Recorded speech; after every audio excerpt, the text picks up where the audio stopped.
Bonjour tout le monde. Bonjour. Ça nous fait plaisir d'être là. Vous êtes nombreux. Tout d'abord, merci à ma collègue et amie Lynn Chouinard, que je vois pas, mais pour l'invitation. On est vraiment contente d'être là. Moi, c'est ma première fois à l'UQAC. Pas à Chicoutimi, mais à l'UQAC. Première fois. Dans le projet Transition réussie, toutefois, on a plusieurs collaborateurs dans la région. Donc, dans la vidéo, tantôt, on a vu Suzy, qui fait partie de notre comité scientifique. On a ECOB aussi, qui est au Cégep de Jonquière, qui participe au projet. Le Lynx qui a fait le vidéo a travaillé avec nous aussi récemment. On a aussi Stéphane Allaire qui va vous faire une conférence cet après-midi qui participe à un autre projet de recherche. Est-ce que j'oublie quelqu'un? Marco Goudreau aussi qui participe à un comité aviseur avec nous pour le Continuum. Donc, on est en terrain connu, là. C'est comme si on était en famille. On se sent à l'aise. Je commencerai la présentation. À main levée, est-ce qu'il y en a qui connaissent le projet Transition réussie? Juste pour voir si je fais la présentation courte ou longue, là. Il va falloir qu'elle soit Ah, je longue. pense qu'elle va être longue. C'était une demi-heure, hein, Lynn, que j'avais? Super. Trois quarts d'heure, super. On y va avec la version longue. Pas besoin de prendre de notes. On vous a mis, si vous êtes arrivé assez tôt, vous avez reçu un apron.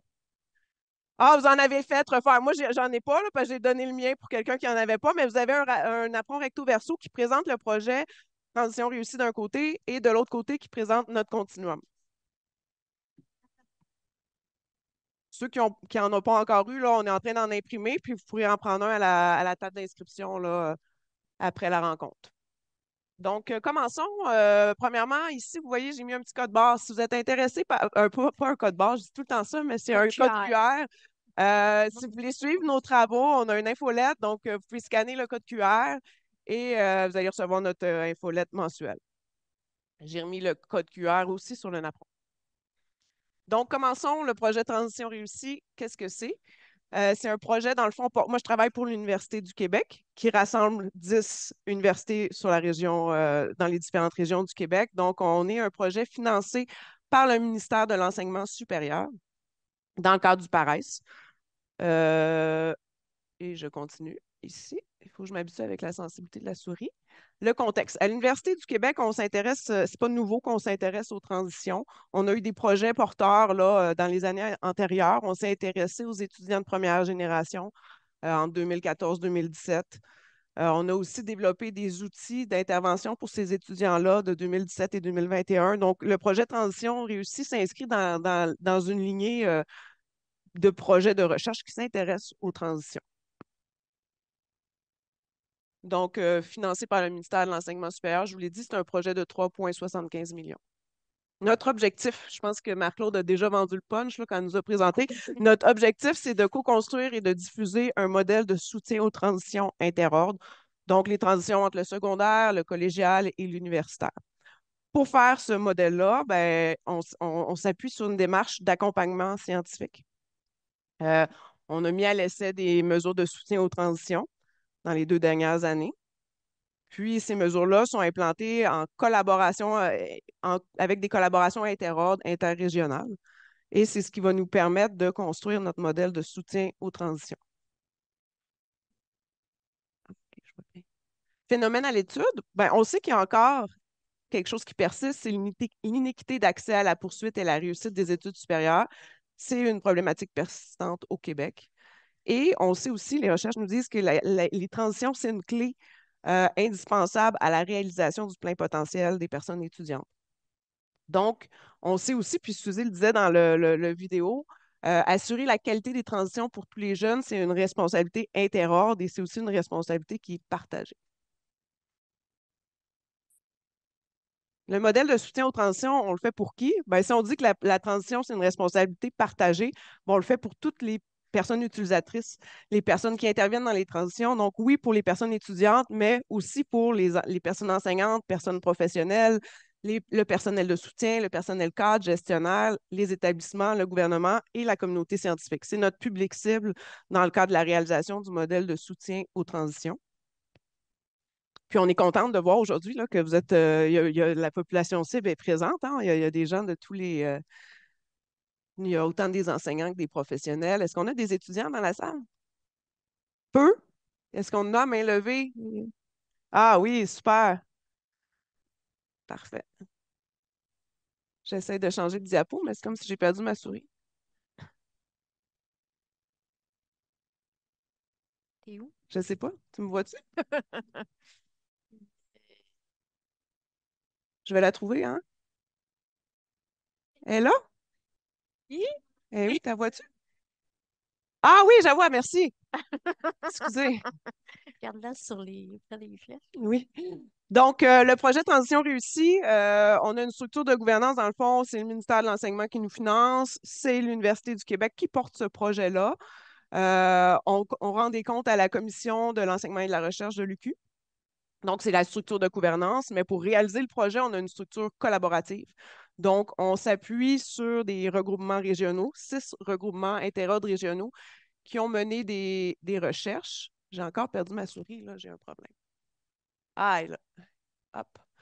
Donc, on a les regroupements régionaux, comme vous voyez, ils se déclinent. On a 6 projets de recherche. Chaque projet, c'est un regroupement régional. Et vous pouvez voir qu'ici, au Saguenay-Lac-Saint-Jean, on a un regroupement régional et une équipe de recherche, c'est ECOB qui participe à l'équipe de recherche. Tous les projets de recherche font des recherches sur les mesures de soutien aux transitions. Par contre, chacun a son devis de recherche spécifique. Donc, on ne s'intéresse pas nécessairement aux mêmes aspects de la dimension. Tantôt, Suzy, dans la vidéo, vous a vendu un bon punch, là. Elle vous a parlé des 4 dimensions de la transition. Ces 4 dimensions-là sont issues des travaux de notre comité scientifique. Donc, les projets de recherche, il y en a certains qui s'intéressent à la dimension académique. Il y en a d'autres qui s'intéressent plus à la dimension institutionnelle. Il y en a d'autres qui s'intéressent plus à la dimension personnelle. Donc, ces projets de recherche-là se déploient sur le territoire et ils seront terminés en juin 2024, donc incessamment. Là, j'attends les rapports de recherche là, dans le prochain mois. Et la dernière année du projet de transition réussie, on utilise ces résultats-là pour faire le modèle de soutien aux transitions. Mais tout au long du projet, dans les 2 dernières années, on avait, vous voyez en mauve en haut, là, le comité scientifique avec un représentant de chaque équipe de recherche qui siégeait au comité scientifique et on est déjà en élaboration du modèle. C'est ce que vous avez vu dans la vidéo avec le squelette déjà là, des Ouais, c'est carte de référence. cadres de référence. Ton micro est pas ouvert encore. Non, mon micro, il est pas ouvert. Pas grave. Pour faire notre modèle de soutien aux transitions, vous voyez notre structure, on a plusieurs scientifiques. Oui, on a aussi des ressources professionnelles, mais on voulait aussi se coller sur le terrain. Nos projets de recherche, la plupart, c'est des projets de recherche-action. Donc, déjà, sont très proches du terrain.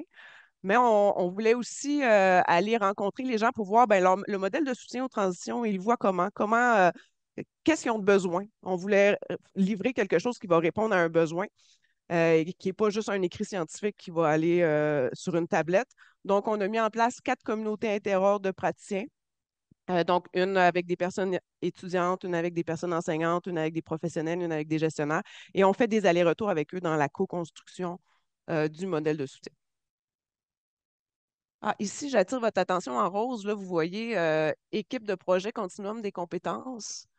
Pendant qu'on était dans le projet, ben, on s'est rendu compte qu'il y a 3 de nos projets de recherche qui s'intéressaient particulièrement à l'aspect, à la dimension académique de la transition. Qu'est-ce qu'il faut comme compétence pour vivre une transition réussie? Et le ministère, avec qui je fais des suivis régulièrement, quand ils ont su, dans le fond, quand ils ont vu les détails de ces recherches-là, ils ont dit, ah ben nous, dans le PARES, on a un objectif qui est de faire un continuum des compétences qui appelait de base ou transversales dans ce temps-là. Donc, ils nous ont sollicité et on a eu le mandat d'établir le continuum des compétences essentielles. Donc, on a 3 équipes de recherche qui ont participé à ce projet-là et c'est ce qu'on va vous partager là, très prochainement. Peut-être qu'avant de rentrer dans le continuum, ce que je voudrais vous montrer, c'est juste le modèle, comment on le voit, à quoi il va ressembler. Parce que là, je regarde mon temps, ouais. Notre modèle, dans le fond, pour le construire, on ne veut pas être juste dans quelque chose de théorique. Donc, notre processus s'appuie sur un modèle sur 3 composantes. Donc, oui, depuis 2 ans, on s'est intéressé à toutes les théories sur les transitions qu'on a épluchées. Donc, c'est vraiment notre composante théorique. On a aussi une composante opératoire empirique sur le terrain, des recherches qui se sont déployées. On a parlé à beaucoup de gens, beaucoup de résultats de recherche qui vont alimenter le modèle. Et finalement, il y aura également une composante qui est matérialisée, donc des outils. Euh, je vois Christian là, qui me fait oui, gestionnaire, qu'est-ce qu'on a besoin pour soutenir les transitions? Enseignant, qu'est-ce qu'on a besoin? Donc, des outils concrets pour vous, pour pouvoir mettre en œuvre ce modèle-là. Donc, ça c'est la composante plus matérialisée du modèle. Donc, on prévoit livrer ce modèle-là en mars 2025. Mais on est content déjà, tu sais, des activités comme aujourd'hui qui sensibilisent aux transitions. Déjà, vous savez qu'il y a un modèle qui s'en vient. Donc, pour nous, c'est intéressant déjà de vous en parler et de préparer l'atterrissage de ce modèle-là. Donc, bref, on espère être réinvité l'an prochain, Lynn, pour pouvoir présenter le modèle. C'est ça que j'essaie de dire. Mais, d'habitude, elle se cache en bas, là, je commence à la connaître. Donc, je reviens à notre continuum. Ah, je ne vous ai pas montré les partenaires régionaux, Ah, ça peut-être serait juste pour bien. vous montrer. Ouais. Là, les partenaires régionaux dans les équipes de recherche, vous voyez que c'est très hétérogène. Donc, chaque regroupement était indépendant. Ce qu'on avait comme condition pour participer à la recherche, il fallait qu'il y ait de la collaboration interordre. Donc, dans certains regroupements, ben, dans tous les regroupements, c'est sûr qu'il y a une université qui participe, mais il y avait des cégeps, des centres de services scolaires, des pôles en enseignement supérieur, euh, des, euh, des centres de services scolaires, je l'ai dit, des services emploi. Donc, ça vous donne une idée des projets de recherche. Si Lynn me réinvite un jour, peut-être qu'on pourra rentrer plus en détail dans chacun des projets. Mais par contre, il y a le projet collaboration que Stéphane va peut-être vous parler cet après-midi, pas peut-être, mais sans doute. Et le projet collaboration est transversal à tous les projets. On a décidé, tu sais, étant donné qu'on avait 5 projets de recherche qui portent sur des transitions, qui impliquent de la collaboration interordre, on a dit ça serait intéressant de faire une recherche sur ces regroupements-là. Comment a été la collaboration? Qu'est-ce qu'il faut pour bien collaborer interordre? Donc, ce projet de recherche-là va également alimenter notre modèle de soutien.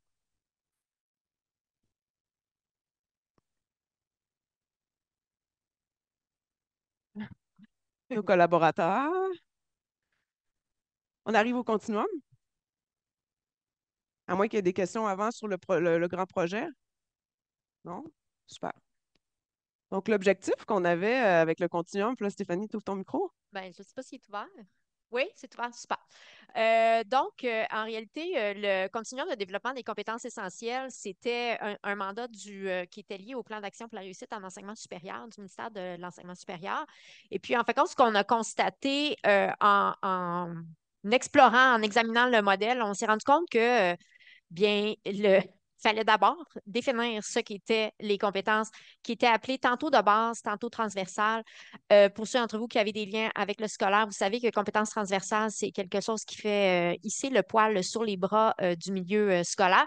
Donc, en explorant là, les différentes définitions qu'on peut retrouver là, qui tournent autour des compétences essentielles pour réussir ses études, mais c'est ça, on est arrivé à définir des compétences essentielles, puis des familles de compétences essentielles, puis d'établir en fin de compte un continuum. Ce qui est inédit en fin de compte dans ce qu'on présente, c'est vraiment l'opérationnalisation de, de ces compétences-là, de ce continuum-là, en énoncé pour chaque ordre.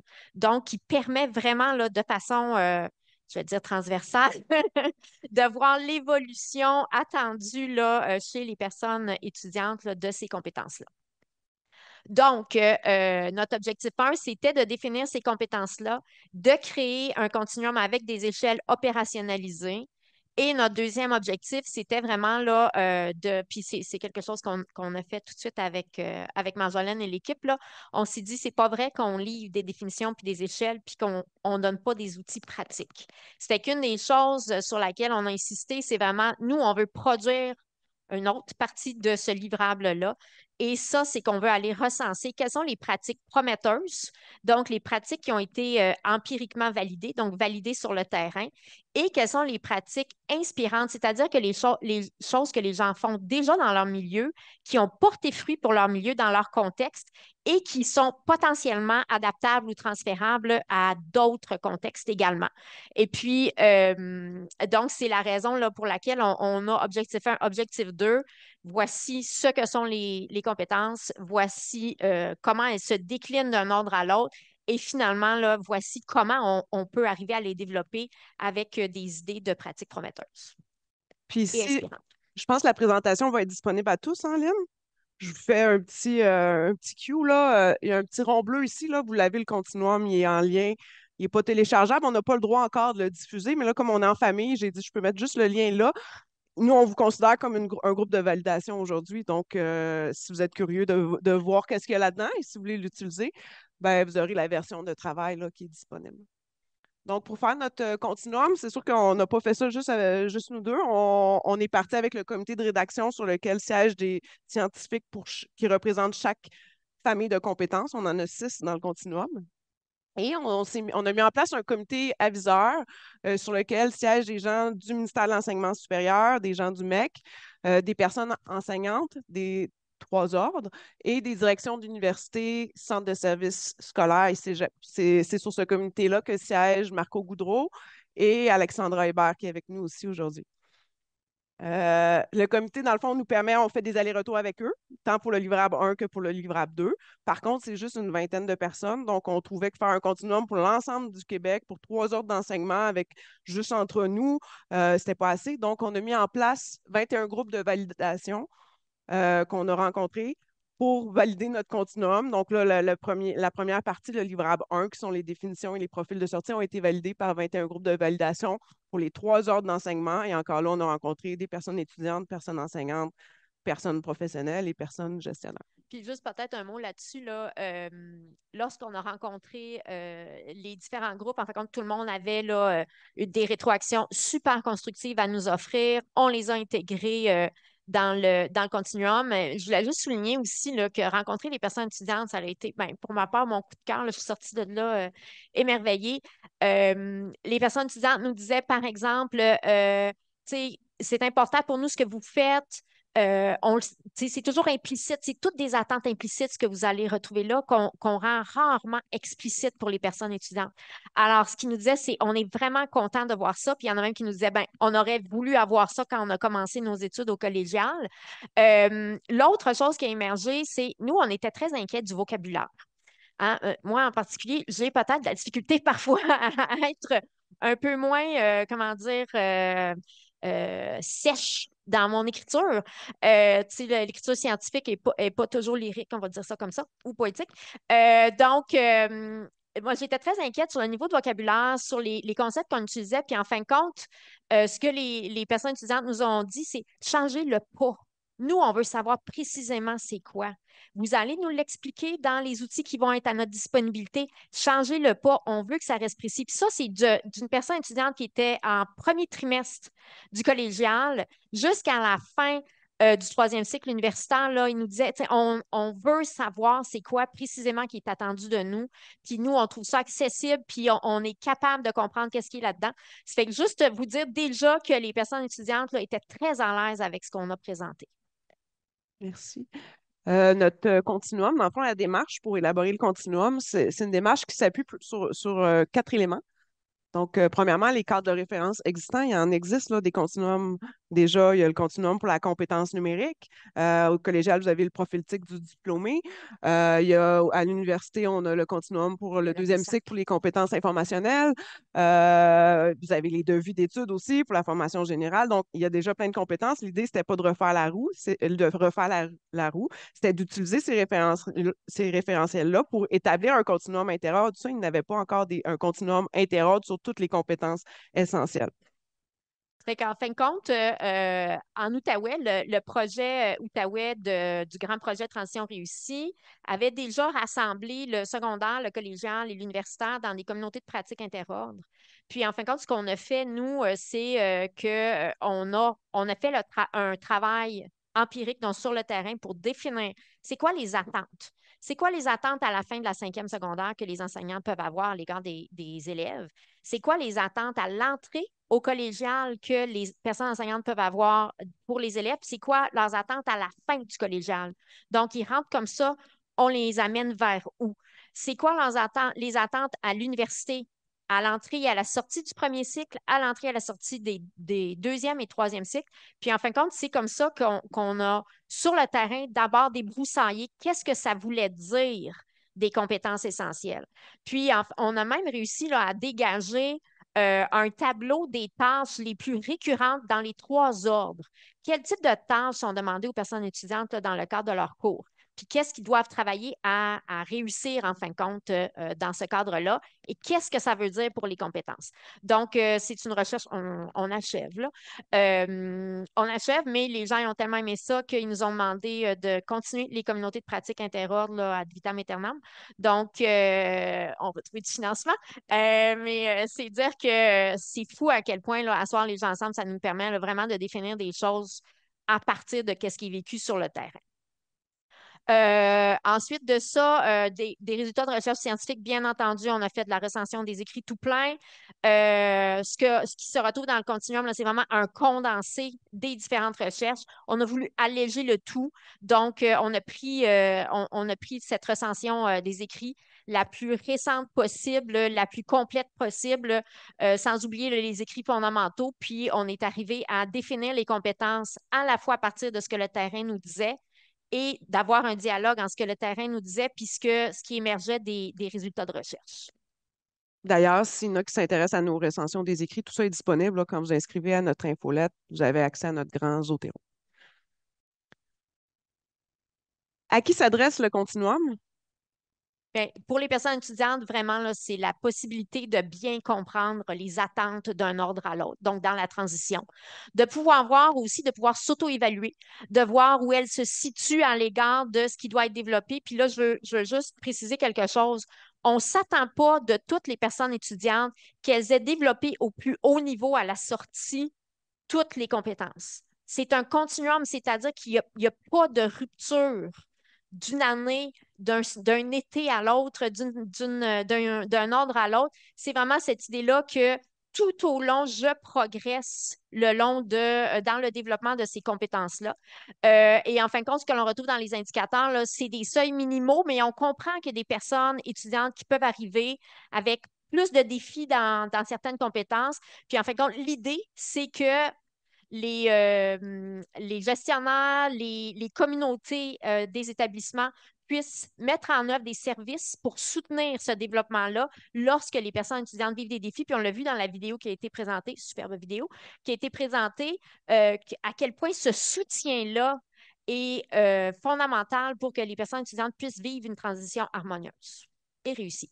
Tout à fait. Donc, souvent, quand on parle de ça, on dit que l'institution doit respecter sa promesse d'admission. On les admet, puis là, après, ils arrivent dans leur cours, puis là, leur prof leur dit: Ah non, ça ne fonctionne pas, tu ne sais pas bien citer ou tu ne sais pas bien écrire, ou qu'est-ce qu'on met comme service en place pour qu'il y ait les compétences essentielles. Puis pour les personnes enseignantes aussi, ça leur permet de donner une référence parce qu'on s'est rendu compte dans nos groupes de Ouais. validation qu'il y a des enseignants qui arrivent du doctorat ou de la maîtrise, plus sont profs de cégep, puis ils s'attendent que leurs étudiants vont savoir citer justement ou qu'ils vont avoir un niveau vraiment qui ne correspond pas à des attentes réalistes. Donc, avec le continuum, ça permet d'ajuster les attentes de C'est tous. intéressant, là, ça a vraiment provoqué une réflexion là, sur est-ce que mes attentes sont réalistes? Est-ce que je m'attends à quelque chose qui n'est pas développé? Par exemple, est-ce que je m'attends à quelque chose en première session collégiale, mais quand je regarde le profil de sortie du secondaire, je me rends compte qu'ils n'ont pas touché à ça du tout. Et donc, je dois moi aussi accompagner les personnes étudiantes dans le développement de cette compétence-là.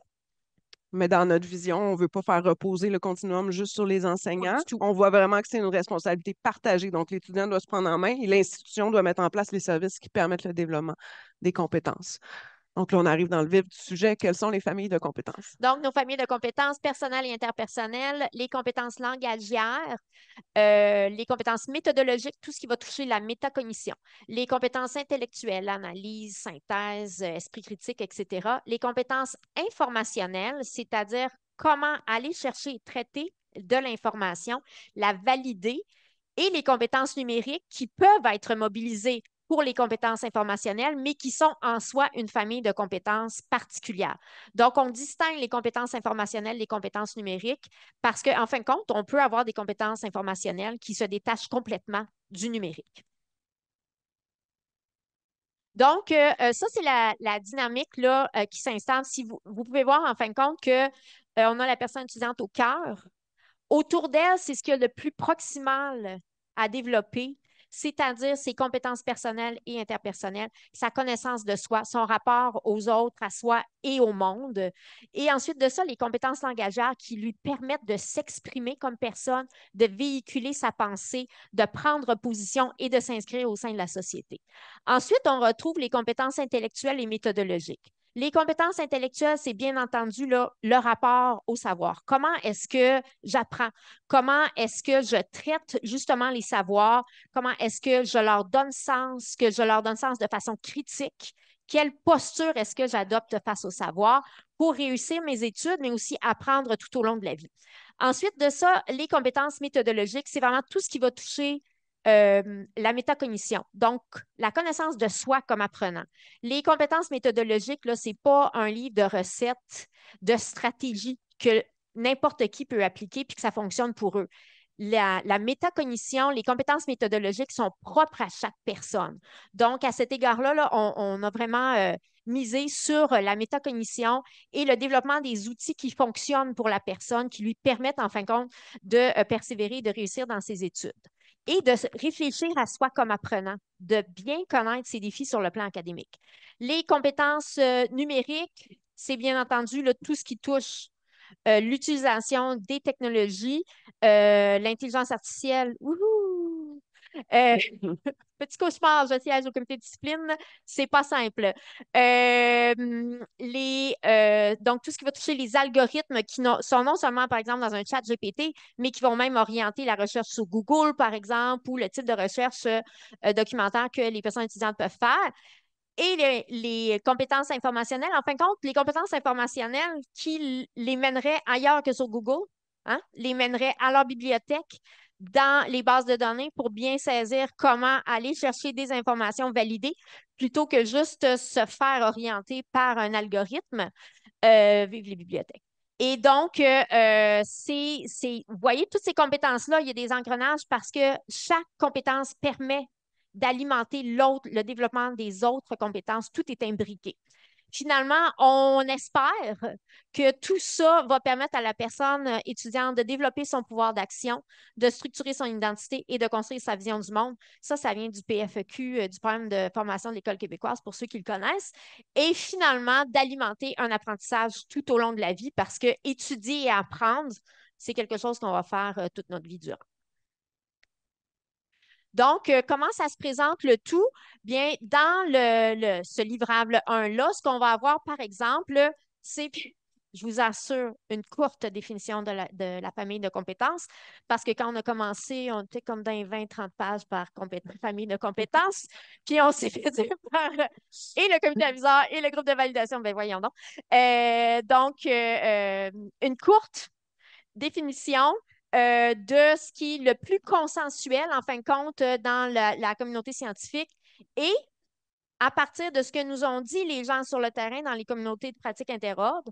Et en fin de compte, une courte définition de chacune des compétences qui composent la famille des compétences. Ensuite de ça, ce que l'on retrouve ici, c'est les échelles dont on vous a parlé. Donc, la compétence de la famille, qu'est-ce qui est attendu au secondaire, au collégial, à l'université au premier cycle et à l'université au deuxième et troisième cycle? Puis, ce qu'on va retrouver ici, en fin de compte, c'est une progression qui est fondée sur les éléments suivants. D'abord, la complexité de la tâche. Plus les personnes étudiantes évoluent dans leur formation, plus les tâches qui leur sont proposées sont complexes. Donc, la prise en compte de la complexité, c'est quelque chose qui va évoluer au fur et à mesure que les personnes vont progresser. C'est un élément de progression. Le deuxième élément de progression, c'est l'autonomie. Donc, l'autonomie pour réaliser les tâches. Est-ce que, par exemple, dans une tâche, je vais fournir les références aux personnes étudiantes? Est-ce que je vais leur fournir les textes sur lesquels ils doivent travailler? Puis pour ensuite leur demander d'aller les chercher eux-mêmes. Donc, il y a toute cette dimension-là là, de l'autonomie pour compléter les tâches pour, en fin de compte, faire ses études. La troisième dimension, en fin de compte, c'est le rapport au savoir disciplinaire. Donc, quel rapport au savoir est-ce que je développe quand je suis dans le cadre de ma formation? Est-ce que c'est un rapport qui est un rapport surtout de reproduction, là, où je vais dire, OK, ça c'est valide, puis ça, je l'utilise comme tel, ou est-ce que c'est un rapport de plus en plus critique et sophistiqué, où en fait, quand je me rends compte que les savoirs qui sont produits de façon plus ou moins robuste. Et je développe les outils pour pouvoir bien analyser, synthétiser et valider ces informations-là, les évaluer. Et la quatrième dimension je ne dirais pas dimension, excuse-moi, Ça, c'est un inside, dimension, élément, composant. Le troisième élément de progression, c'est le rapport au savoir scientifique. Donc, on a les savoirs disciplinaires dans ma discipline, dans ma technique, socio, histoire, etc. Et en fin de compte, les savoirs de nature plus scientifique là, qu'on va retrouver en mode initiation au secondaire, en mode je le dirais pas, apprivoisement au collégial, puis vraiment là, en mode de mobilisation dans les études universitaires. Donc, c'est un peu comme ça que se développe l'échelle des niveaux de développement de compétences. Quand on a consulté nos groupes pour ces échelles-là, il y en a qui nous disaient, ouais, mais là, au DEP, c'est quoi le profil de sortie? Puis là, si on est en technique ou en pré-U, c'est pas le même niveau de sortie. Puis là, si on est en maîtrise professionnelle ou en maîtrise recherche, c'est pas le même niveau. Tu sais, on peut imaginer qu'il y aurait pu avoir vraiment beaucoup, beaucoup de colonnes.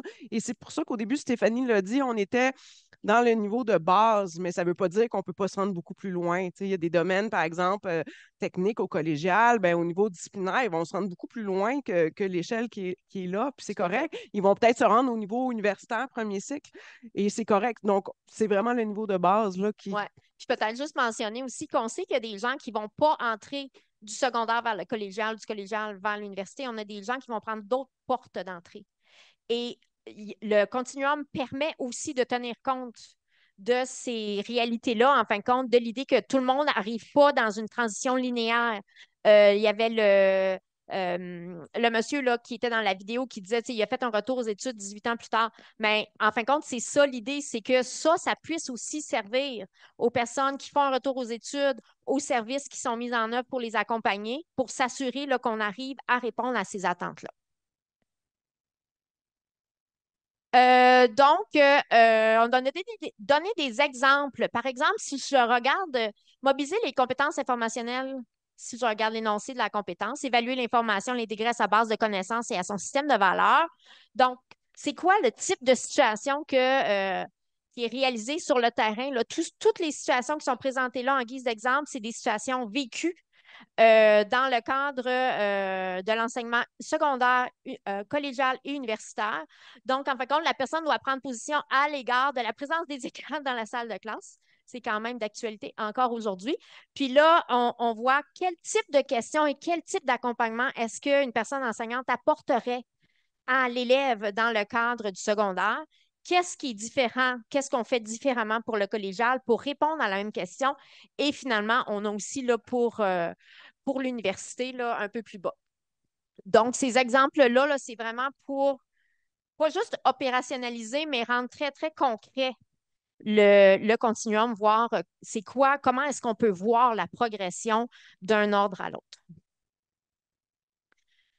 Dans le fond, là, ce qu'on vous a présenté, c'est le livrable 1, hein, juste pour qui étaient les définitions et les échelles. En ce moment, on est avec notre comité aviseur cette semaine. On travaille le livrable 2 qui porte sur les pratiques prometteuses, mais on n'a rien à vous présenter aujourd'hui par rapport à ça. Mais comme Stéphanie l'a annoncé, hein, on va se baser sur les écrits scientifiques pour voir comment chaque famille de compétences peut se développer, quelles sont les pratiques prometteuses, mais on veut faire un plein feu sur les pratiques aussi. Qu'est-ce qui se fait déjà de bon? Puis je pense qu'il y en a qui ont complété des sondages dans la salle. Est-ce qu'il y en a qui ont complété notre sondage sur les pratiques inspirantes? Oui, une personne. Donc, mais on a plus que ça au Saguenay. On avait combien? Hein? On avait une dizaine, me semble, de fiches qui avaient été complétées. Mais on va utiliser ça, je vois une autre personne. On va utiliser ça, puis après, on va établir un dialogue entre qu'est-ce qui se fait de bien sur le terrain, qu'est-ce que dit la science, puis vous allez, pour que chacun puisse s'y reconnaître aussi. Les pratiques essentielles sont, les compétences essentielles, vous les développez déjà. Il y a déjà vraiment du beau travail qui se fait sur le terrain. Donc, l'idée, c'est pas d'ajouter à la tâche, mais c'est d'harmoniser et de s'assurer que tout le monde chemine bien, là.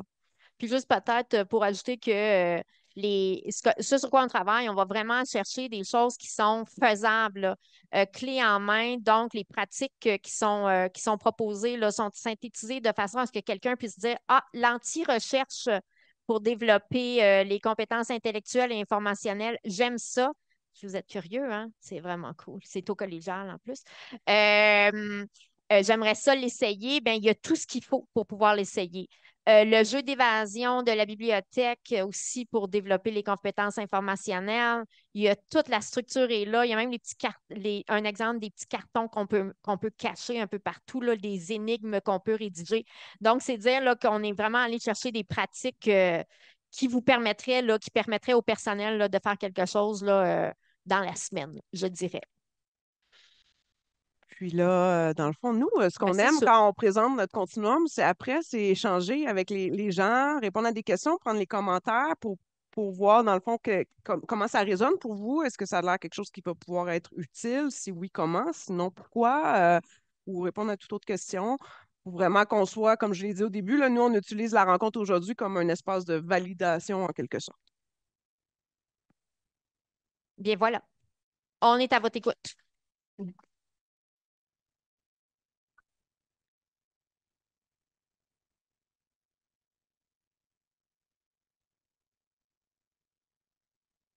Oui, oui, Ah c'est oui, ça que je c'est suis en train de épouvantable, dire, là. là. On Alors, chez ouvre vous, aux là, sinon, on vous questions. écoute.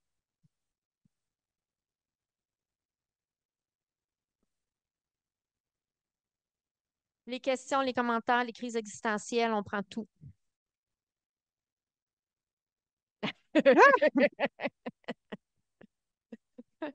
Il y a des micros aussi dans les allées. Chaque côté, il y a des micros. Vas-y, Léon. Oui, première question.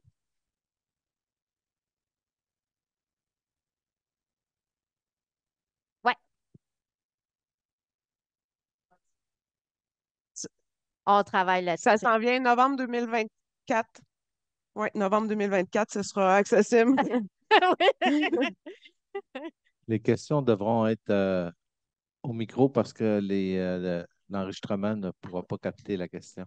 Donc, je vais juste reprendre la question. C'était est-ce que le livre en 2 dont on parle, là, les pratiques qu'on pourrait utiliser là, rapidement en salle de classe, là, est-ce que c'est disponible? Ça va être disponible, comme le disait Marjolaine, là, en novembre 24.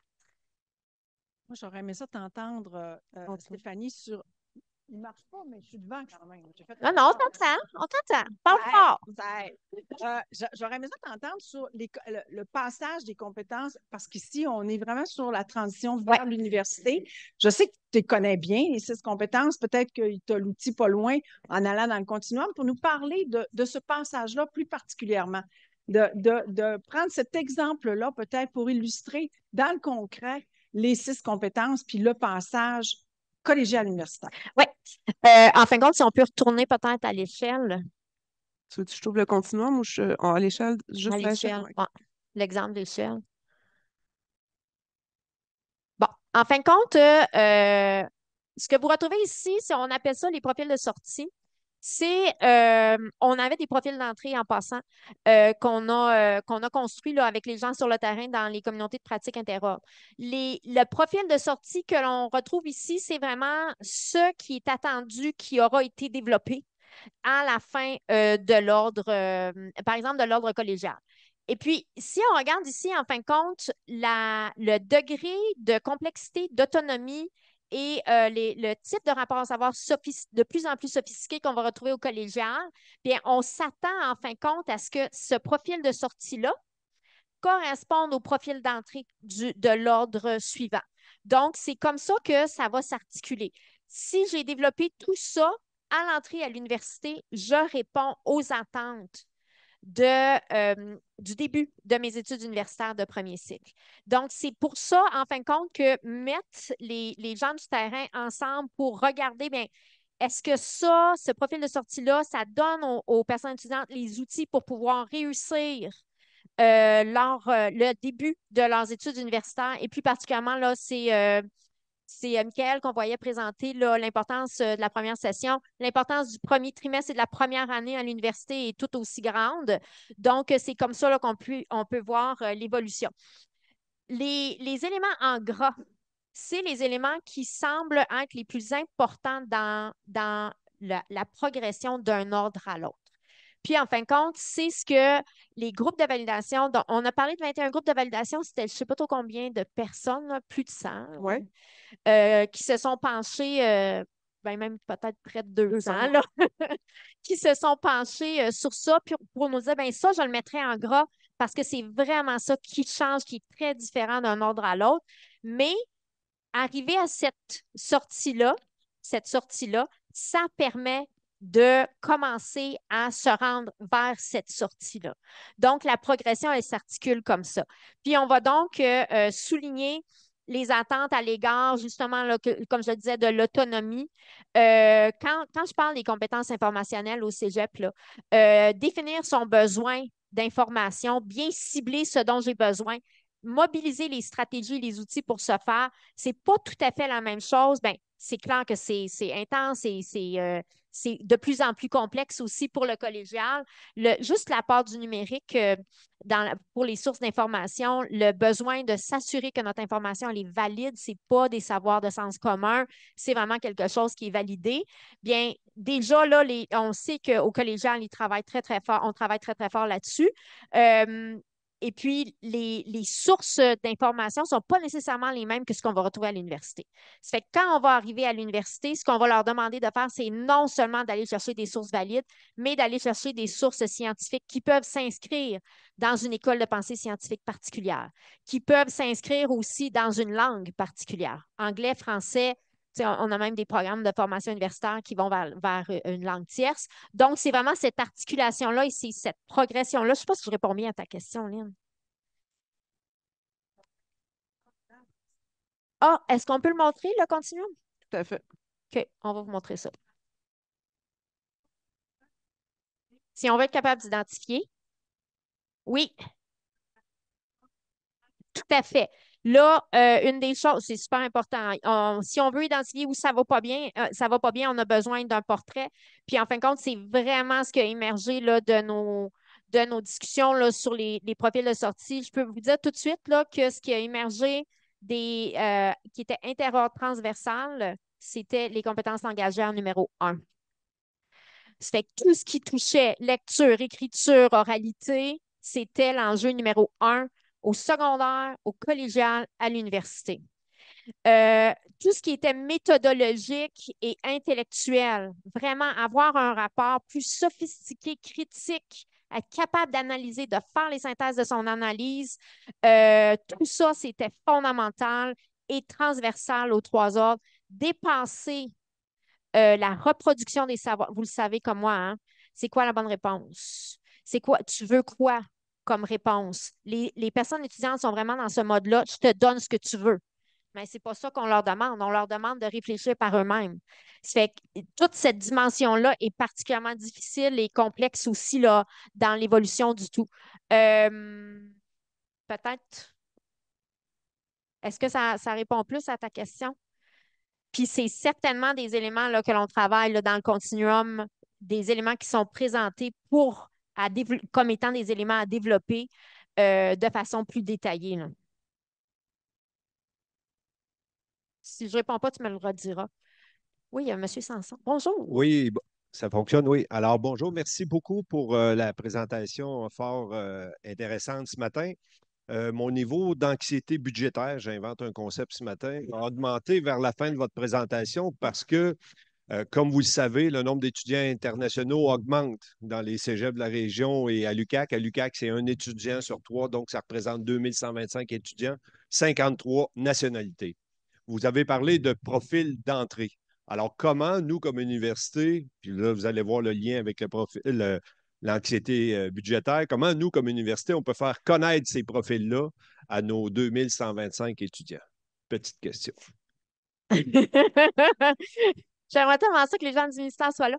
Parce que nous, en fin de compte, ce qu'on dit depuis le début, là, c'est qu'on ne veut pas un document papier. On veut pas, ben, il va en avoir un pareil, je vous rassure, ceux qui aiment le papier.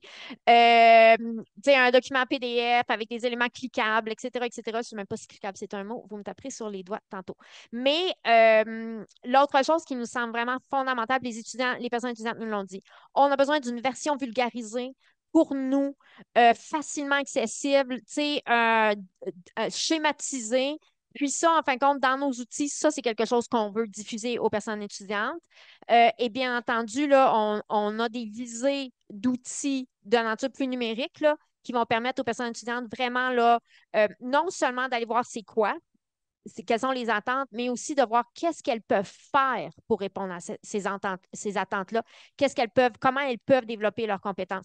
Ça fait que ça, c'est certainement un élément qu'on a en tête aussi. Mais c'est certain, ça fait que nous, pour la diffusion, là, on travaille avec le ministère de l'Enseignement supérieur pour diffuser le tout, s'assurer que c'est accessible, d'avoir différentes versions pour différentes catégories de personnes là, qui sont visées par le continuum. C'est quelque chose une chose sur laquelle on travaille. Mais il y a vraiment aussi cette idée-là que je peux donner tout ça à la personne étudiante, puis je peux lui dire, voici, il y a tel site, voici, ton apprend avec tout ça. Mais il faut que quelqu'un les aide à le saisir. C'est peut-être les services de soutien à l'apprentissage, c'est peut-être ben, les structures d'accueil à la personne étudiante internationale.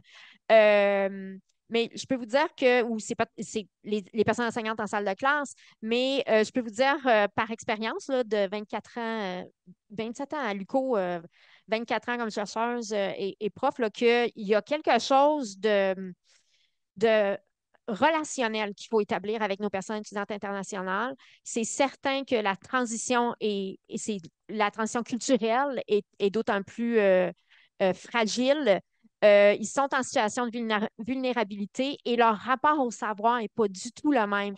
Les cultures de référencement ne sont pas les mêmes. La façon même dont on va entrer en rapport avec la personne enseignante n'est pas la même. Il n'y a pas le même rapport à ce qu'on appellerait de l'autorité, qu'elle soit d'expertise ou autre. Donc, il y a vraiment là, tout ça à travailler avec les personnes étudiantes internationales. Puis, peut-être qu'un jour, le ministère de l'Enseignement supérieur, s'il y a assez de gens qui le demandent, vont nous demander de faire quelque chose spécifiquement pour les personnes étudiantes internationales. Puis, moi, je pense que ça répondrait certainement à un besoin. Dans les outils qu'on va faire pour le modèle, d'ailleurs, il y a certains outils diagnostiques. Un peu, Ouais. je sais, Humanis, est-ce qu'Humanis est ici? C'est dans la région, hein? Ils font ça, Humanis, des diagnostics. Ben, on pourrait imaginer des outils diagnostiques, mais après, c'est pas juste on envoie l'étudiant sur le site Internet, c'est ben, dans quel cours on fait le diagnostic, puis après, comment on réfère l'étudiant et comment on le prend en charge. Là. Mais, Oui, peut-être aussi dire que dans le regroupement Outaouais, là, on a travaillé sur un questionnaire autodiagnostic de compétences essentielles pour les études avec J. Paul Grayson de l'Université York, là, qui a travaillé avec toutes les universités ontariennes. Puis, on l'a traduit en français. On est les premiers. Si jamais ça vous intéresse, lancez-nous un WAC. On est les premiers à l'avoir traduit puis à l'avoir validé là, en français. Ça fait qu'on a aussi cet outil-là. Puis, nous, ça nous permet à l'UQO là, de bien orienter les personnes vers des cours universitaires accrédités de préparation, pas de préparation, mais de soutien aux études. puis le questionnaire sera sur notre modèle de soutien aux Tout à fait. dans les outils. Oui. Bonjour. Excusez-moi. Bonjour. Tantôt, tu as mentionné ton amour des bibliothèques universitaires. Est-ce que tu pourrais en parler un petit peu plus avec peut-être je sais pas, s'il y a de la collaboration possible ou la place que tu vois des bibliothèques universitaires dans ce projet-là? Ben, moi, je pense que les bibliothèques universitaires, collégiales, les bibliothécaires sont au cœur du développement de la compétence informationnelle. On sait que dans nos établissements, c'est souvent ces personnes-là qui vont faire la formation initiale aux compétences informationnelles. On les invite dans nos cours.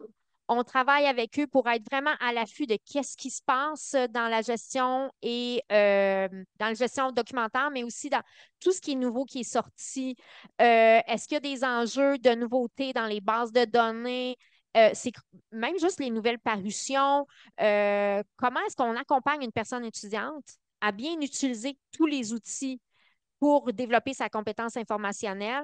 Les bibliothécaires jouent un rôle clé, mais la collaboration, puis Stéphane va en parler plus tard, la collaboration avec les différents professionnels, c'est particulièrement fondamental. Là. Ça fait qu'il faut qu'on se parle souvent avec les bibliothécaires.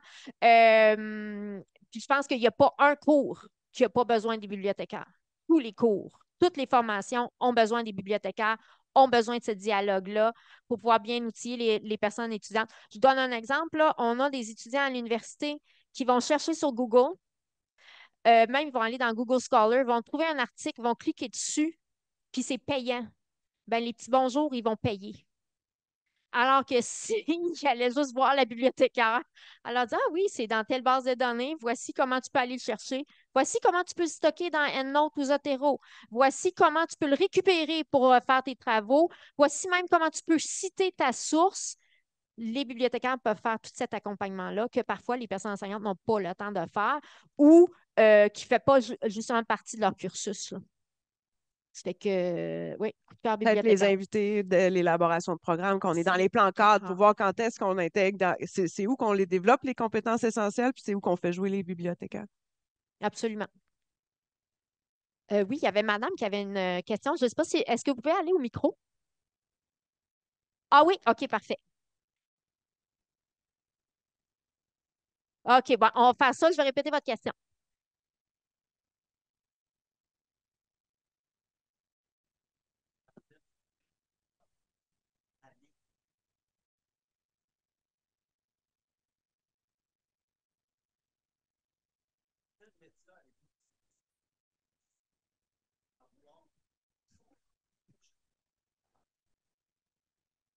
C'est super intéressant.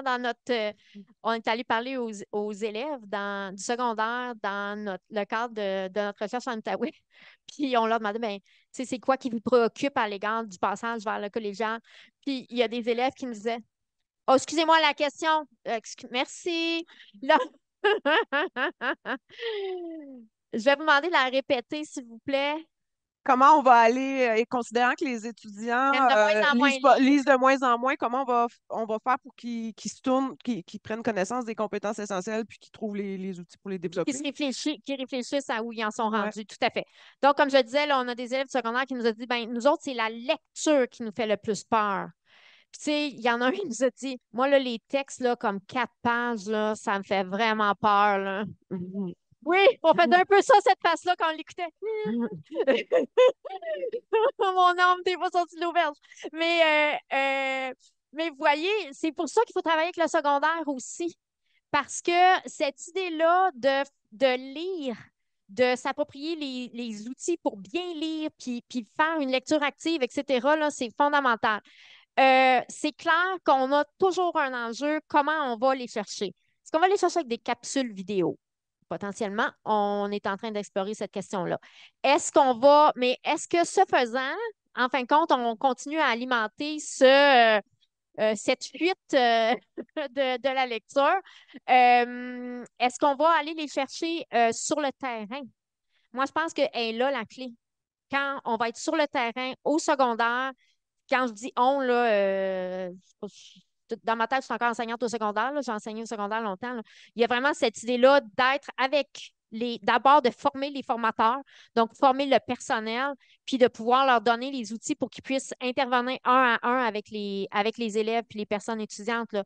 Moi, je pense que c'est les gens sur le terrain qui sont les mieux placés pour, en fin de compte, faire vivre tout ce qui se retrouve dans le continuum. Ça répond à votre question? Super. Oui. Bonjour. Moi, je voudrais. Est-ce que ça marche? Oui. Très bien. Moi, j'ai deux questions un peu techniques. La première, c'est en rapport avec la méthodologie de recherche. Je voudrais savoir quelle approche a été adoptée pour. Ça concerne justement les profils d'entrée et de sortie.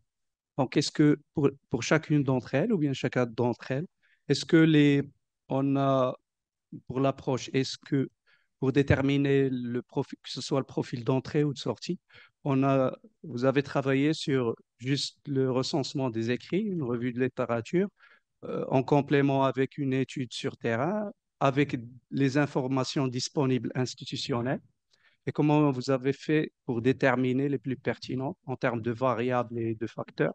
Je sais que c'est un peu technique. Et comme deuxième question, euh, j'ai, dans votre approche, pour que ça ait du sens, il faudrait que ça soit le profil de sortie d'un niveau, par exemple secondaire, soit équivalent à un niveau d'entrée Oui, de l'autre niveau. C'est le cas. c'est ça, c'est le cas. Et je voudrais savoir quel est l'intervalle d'étroitement, on appelle ça comme ça, l'intervalle d'étroitement. Est-ce que le profil sorti avec le profil d'entrée direct, est-ce qu'ils ont été faits de façon parallèle ou bien c'est la même compétence. Est-ce que OK. vous voyez Oui, ces tout à deux fait. questions? Merci. Parfait. Je vais essayer d'être brève, là. Sur le plan méthodologique, en fin de compte, on est dans une recherche-action collaborative sur le terrain où on a collecté des données et on a fait un aller-retour, là. C'était itératif. Donc, tout ce que les personnes nous disaient dans le cadre des communautés de pratique était noté, synthétisé. On leur envoyait la synthèse. Ils validaient la synthèse. On reprenait le tout et à la prochaine communauté de pratique, on construisait à partir de cette synthèse-là. Ça a généré beaucoup de données qualitatives qui ont été analysées avec InVivo. On a fait de l'analyse émergente et catégorielle thématique à partir d'un cadre de référence, mais surtout émergente. C'est à partir de l'analyse émergente qu'on a pu voir les grandes catégories se définir tant sur le plan des profils, des compétences que sur leur définition. Donc, c'est vraiment comme ça qu'on a procédé. Sur le plan de l'analyse conceptuelle, parce qu'on n'a pas juste fait bien entendu, on est dans des définitions, c'est qu'on a fait une analyse conceptuelle. La sélection, en fin de compte, des textes, des définitions, a d'abord été basée sur les écrits canoniques. Donc, quelle est la définition qui est la plus consensuelle, qui est la plus utilisée ou reprise par les écrits scientifiques et comment, en fin de compte, est-ce que ces écrits scientifiques-là ou ces résultats de recherche-là bonifient la définition canonique? Donc, on a fait un boule de neige à partir de la première strate, donc d'abord le canonique, ensuite ceux qui l'ont utilisé de façon quasi fidèle. Puis après ça, à partir de ceux-là, on est allé en approche boule de neige pour aller voir c'est quoi les autres références, puis comment ils définissaient eux, qu'est-ce qu'ils ajoutaient à cette définition-là. Et c'est donc à partir de ces différents éléments-là qu'on a pu faire une comparaison entre les différentes écoles de pensée, puis arriver à ce qui était le plus consensuel scientifiquement. Donc, c'était ça nos critères, en fin de compte, pour sélectionner les définitions. C'était ce qui était le plus récurrent qui faisait le plus consensus à travers les différentes écoles de pensée, qu'on parle de sociologie, d'approche anthropologique, des approches didactiques même. Donc, même philo, on est allé en épistémologie tout plein, c'est mon domaine un peu. Ça fait qu'on a vraiment, on a procédé ainsi. Puis, c'est dans le dialogue entre les données des communautés de pratique qualitatives et l'analyse conceptuelle qu'on est arrivé à voir, OK, où est-ce que tout ça se rencontre? Donc, c'est de l'analyse comparative qui nous a mené, en fin de compte, aux définitions qu'on a. C'est que. Pour ce qui est du profil, c'est vraiment le profil de sortie d'un ordre correspond au profil d'entrée de l'ordre suivant. Oui, puis en fin de compte, on a là, ce qu'on appelle maintenant nos papillons. qui est la schématisation des attentes de fin de secondaire, de début collégial, de fin de collégial, de début universitaire, puis on s'est assuré que tout ça était arrimé. Mais juste pour être super sûr, on a posé les questions aux gens sur le terrain. Est-ce que ça correspond vraiment? Est-ce que vous voyez une différence de l'un à l'autre? Puis eux, en fin de compte, ont validé, là, puis on a les données quali là-dessus. Là. Puis d'ailleurs, il y a une présentation à la IPU qui a lieu cette semaine des collègues du regroupement Outaouais là, qui sont en train de présenter le tout. Voilà. Oui. Oui, bonjour. Je voulais savoir si vous aviez regardé un petit peu la perspective disciplinaire parce que j'ai entendu beaucoup parler de bibliothécaires, de références, mais quand on parle d'un parcours scientifique, c'est pas du tout les mêmes besoins, la même transition qu'on parle. Personnellement, j'ai jamais eu besoin de lire un document de 4 pages dans tout mon bac. Fait que je voulais savoir, est-ce que cet aspect-là a été pris en considération également dans le travail que vous avez fait ou vous êtes vraiment plus concentré sur les sciences un peu plus humaines, disons? Oh non, non, on s'est assuré. Écoutez, on avait dans nos communautés de pratique, là, on a des enseignants de physique, géomatique, technique d'informatique, génie, Soins infirmiers? soins infirmiers, biologie, chimie, mathématiques. On a plein de matheux, c'est super le fun. Ensuite de ça, comme technique juridique, on a comme vraiment ratisser large. Puis là, je parle de université et collégiale. Ça fait quand on assoit, par exemple, nos deux biologistes université collégiale avec les profs de chimie, université collégiale ensemble, puis qui discutent en fin de compte de tout ça, d'abord, c'est super intéressant. Et ils ont tous des barbes. C'est nos barbus qu'on les appelle. Mais au-delà de ça, ce qui émerge de tout ça, c'est, on leur demande toujours, ça marche-tu pour vous autres? Dans vos cours, là, si on développait ça, est-ce que c'est aidant? Puis c'est comme ça qu'on a continué à valider tout le temps. Est-ce que s'ils ont ça, c'est bon? Jusqu'à présent, là, on n'a pas eu de non, on a besoin de, tu sais, oui, il y a des dimensions disciplinaires qu'on ne peut pas mettre dans un continuum de compétences transversales, mais cette base-là semble, selon nos groupes de validation aussi, là, les 21 groupes de validation répondent aux enjeux des différents domaines disciplinaires. Oui, on est vraiment dans les compétences essentielles pour apprendre. Qu'est-ce que tu as besoin pour apprendre, mais après, va s'ajouter les compétences disciplinaires. Par exemple, faire un labo, rédiger le rapport de labo qui suit, faire de l'expérimentation de terrain, concevoir un outil informatique numérique, Porter un jugement clinique. porter un jugement clinique, fabriquer du béton, toutes sortes d'autres compétences qui sont plus techniques, là. Voilà. C'est fini? Ah, ben merci. Lynn a dit c'est fini. Un grand merci. Merci beaucoup.